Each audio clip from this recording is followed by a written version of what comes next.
주제가 자해입니다. 네. 사실 아까 그 수업 시작 전에 그 주제 영상을 봤는데 네. 사실 저는 너무 충격적이었어요. 오늘 선생님이 어떤 얘기를 해줄지 너무너무 궁금하고 사실 오늘 배울 게 정말 많을 것 같습니다. 자, 오늘 배워서 남줄 수업 시작해 주십시오. 손목에다가 이렇게 그으면 꼭 바코드처럼 이 노래 하나 가지고 자해하는 사람이 늘었다고 하기에는 약간 공감이 좀 잘 안 되는 것 같아요. 자해를 하는 인증샷, 그다음에 영상 이런 것이 정확히 말하면 37배가 늘었어요. 네? 37%가 아니라 자해. 저기 아예 검색을 안 하시는 게 나을 것 같아요. 보지 마, 끔찍해 이렇게 하는 순간 만약에 내가 자해를 하는 사람이면 어떻게 느낄까? 자해 문제는 너무 심각한 문제라고 올해 들어 느끼고 있어요. 왜냐하면 제가 올해 1학기에 3월 달에 개학을 했더니 아이들이 자해 문제로 찾아오는 아이들이 너무나 많은 거예요. 거의 매일 한 명꼴로 있어요. 매일 한 명꼴로. 예전에는 어땠냐면 한 2달에 한 명? 이 정도 수준이었는데 올해 들어서는 매일 한 명이요? 매일 한 명이 오는 거예요. 그래서 제가 아는 친구들한테 야, 요즘에 나한테는 자해하는 친구들이 많이 오냐고 얘기를 했더니 자기도 그런다는 거예요. 어떤 친구는 자기는 하루에 3명을 봤는데 3명이 다 자해로 왔고 그중에 2명은 같은 반, 1명은 다른 반이었다고 자해로 오는 친구들이 너무나 늘었다고 이야기를 하더라고요. 작년에 비해서 올해 2월부터 시작해가지고 3월에 더 뚜렷해졌는데 자해로 인한 검색이 한 4배 정도 늘어났어요. 특히 재밌는 거는 10대의 자해 검색이 압도적으로 늘었어요. 그래서 이제 어떤 분들은 이게 왜 이럴까 생각하다가 시기적으로 2월, 3월부터 급격히 는 게 한 쇼 프로그램 때문이 아닌가 하고 생각을 했어요.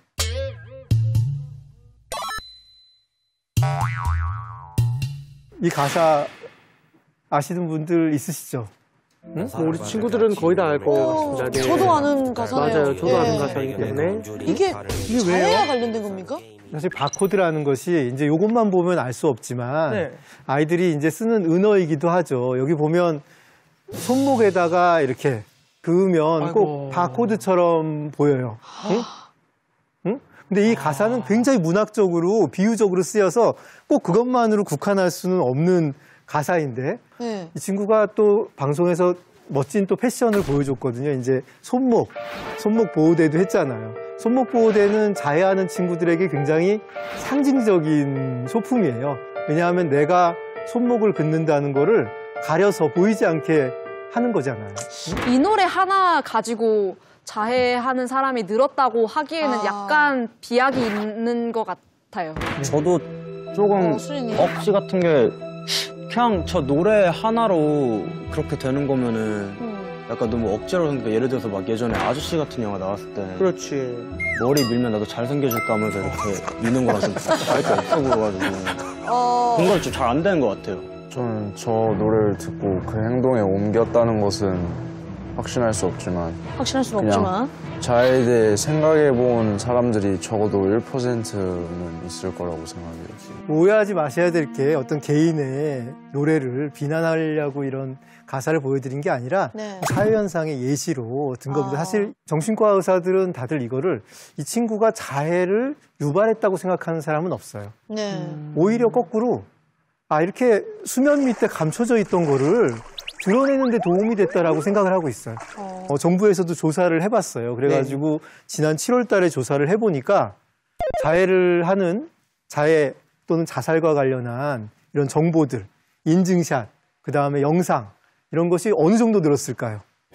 작년 이맘때에 비해서. 꽤 그래도 늘지 않았을까? 몇 배 정도로 우리 생각하십니까? 근데 배수로까지 늘었을까라는 생각은 배수는 아닐 거다. 네네네. 근데 정확히 말하면 37배가 늘었어요. 네?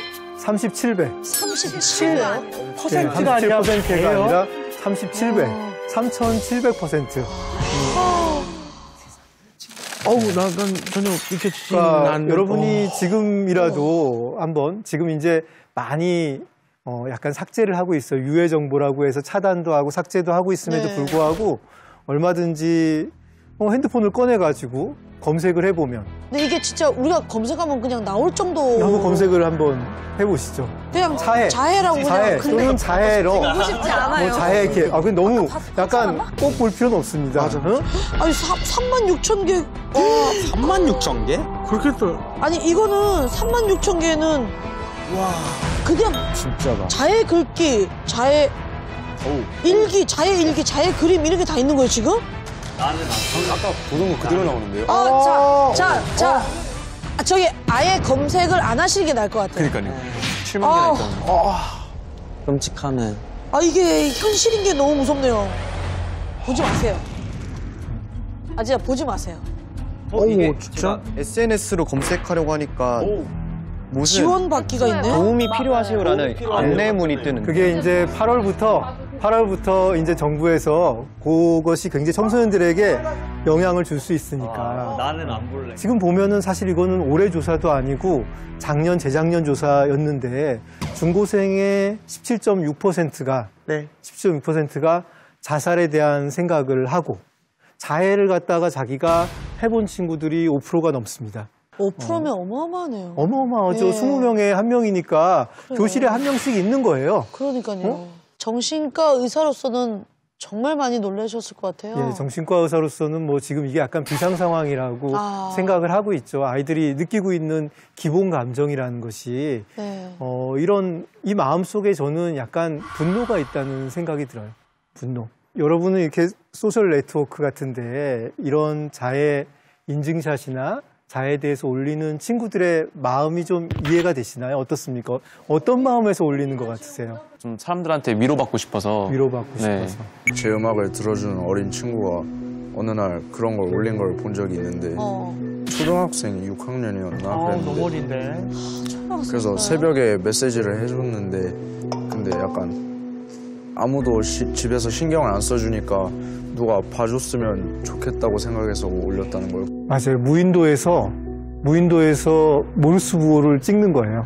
응? 내 얘기를 들어달라고. 아까 그랬잖아요. 자해 인증샷 보지 말자. 끔찍하다. 예. 보지 말자, 끔찍하다. 사실 그게 우리 감정이에요. 솔직한 감정이에요. 하지만은 보지 마, 끔찍해 이렇게 하는 순간 만약에 내가 자해를 하는 사람이면 어떻게 느낄까? 저 사람은 나를 보지 말고 끔찍한 사람으로 여기는구나. 나를 정말 싫어하는구나. 나는 여기서 적응할 수가 없고 이 사회에서 제대로 인간 대접을 못 받겠구나. 이렇게 생각해가지고 더 힘들지 않겠습니까?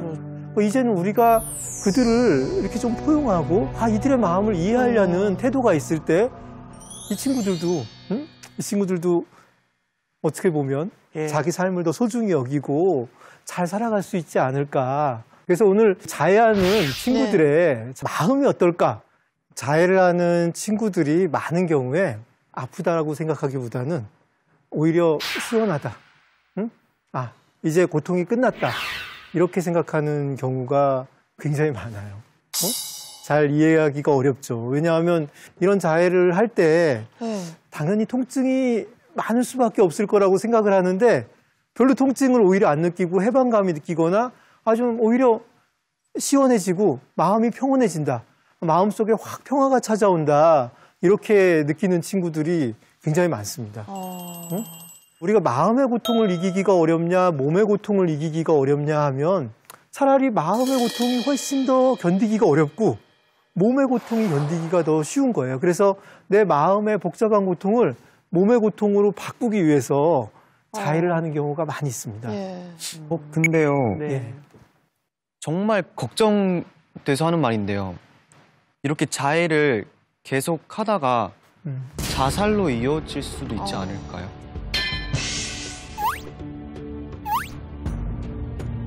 자살하고 자해가 어떤 차이가 있다고 생각하세요, 다들?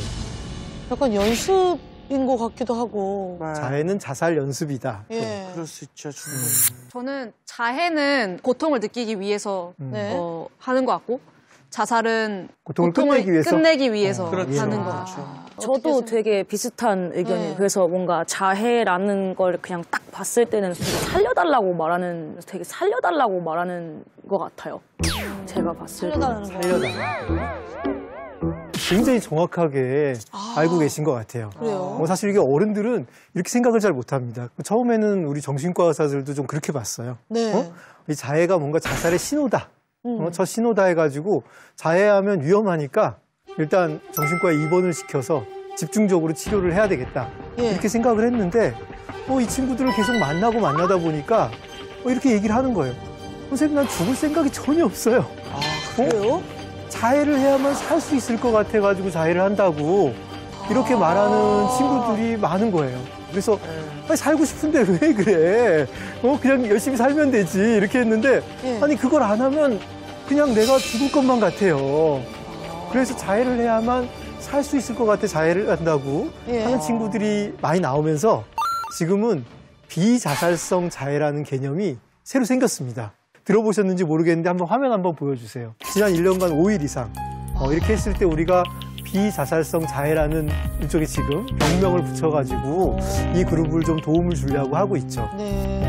이게 병명이 생겼다는 의미가 뭐냐면 꽤 많은 수가 있고 실제 자살 시도자에 비해서 이런 비자살성 자해를 하는 친구들이 압도적으로 많은 수가 있어요. 이게 아직 자살까지는 안 가니까 그나마 나은 상황은 맞아요. 그렇죠. 이게 이제 자해를 안 하면 이 고통이 너무 크니까 이 자기를 압도하는 이 불편한 감정에서 끝내고 싶어가지고 딱 손목을 그으면 하고 보통 이렇게 한숨을 내쉬게 된대요. 그래서 우리가 보는 시각이 전문가들은 좀 바뀌고 있어요. 꼭 그렇게 나쁘게만은 볼 수가 없다. 이게 이 친구들이 살려는 어떻게 보면 몸부림이고 더 좋은 방법을 안다면 굳이 자해 말고 다른 방법으로 나는 살고 싶다. 이렇게 생각하는 친구들이 많이 있습니다. 물론 장기적으로 보면 자살로 이어지는 친구들이 없진 않아요.